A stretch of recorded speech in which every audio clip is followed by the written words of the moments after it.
ضلع کرک تحصیل تختہ نصرتی سے مولانا خان ملوک کی رپورٹ کے مطابق امیر جماعت اسلامی پاکستان حافظ نعیم الرحمان کی ہدایت کے مطابق جماعت اسلامی ضلع کرک نے امیر ضلع صدیق اللہ شاہین کی قیادت میں ضلع دفتر کے سامنے دھرنا دیا۔ بلدیاتی ناظمین ولی اللہ عبدالصادق واحد خان، ابرار طوفان، حافظ سیف الاسلام سمیت اراکان و کارکنان نے شرکت کی۔ سیکرٹری ضلع اعجاز قمر نے بلدیاتی نظام میں موجود حامی اور حکومت کا بلدیاتی نمائندوں کے ساتھ زیادتیوں پر تفصیلی روشنی ڈالی اور موجود ناظمین نے باری باری بلدیاتی نظام کو مفلوج کرنے کا رونا رویا۔ مقررین نے حکومت سے مطالبہ کیا کہ 1973 آئین کے مطابق بلدیاتی نمائندوں کو اختیارات دیے جائیں۔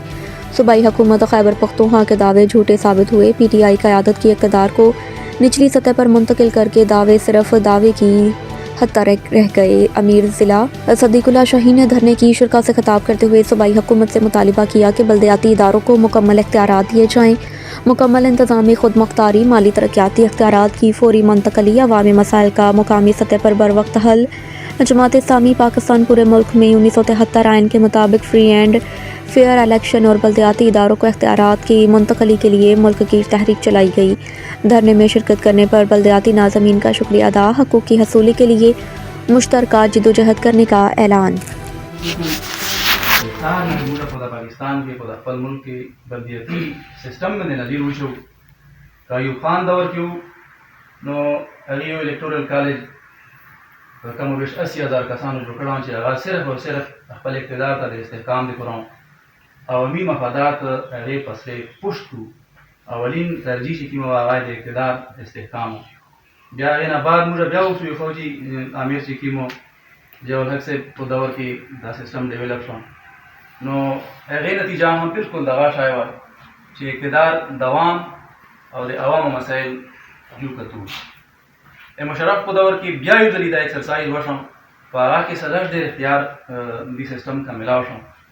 په هغې نه بعد موږ بدقسمتي دا و چې د مشرف دور نه بعد چې کوم جمهوري قوتونه راغلل دغې جمهوري قوتونو دغه سسټم ډېره دا کمزوره کړ.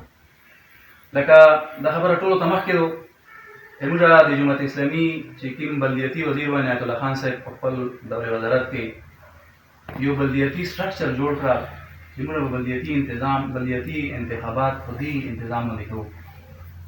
وایي موږ د قوم به حیثیت د قوم د موږ حلي کرک یا د صوبې دا مسله نه ده بلکې د ټول ملک دا مسله ده چې کله ته خپل ترتیب ډیزاین کې د هغې نه باندې موږ بیوروکراسي یو این ډي کې تکشي هغه به بیا انسټرکشن ورکوي د هغې نقشې مطابق به خپل پروګرام کې امینډمنټ کوي.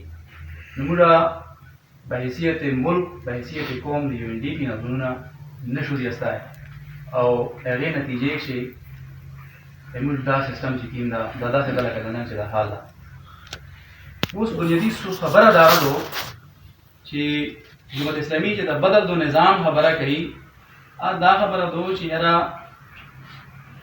فوجي نظامونه خو چې په دې ملک کې کوم سسټم چلوال په کوم انداز کې چلوال جبر و ډنډا او څه شو هغې خلاف هم جماعت اسلامي الحمدلله په میدان کې وه او اوس چې کړه پابندۍ.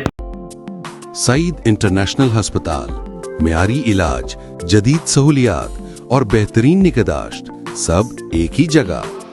سعید international hospital, modern affordable compassionate health care in the heart of G11 Islamabad. 0331 111 0675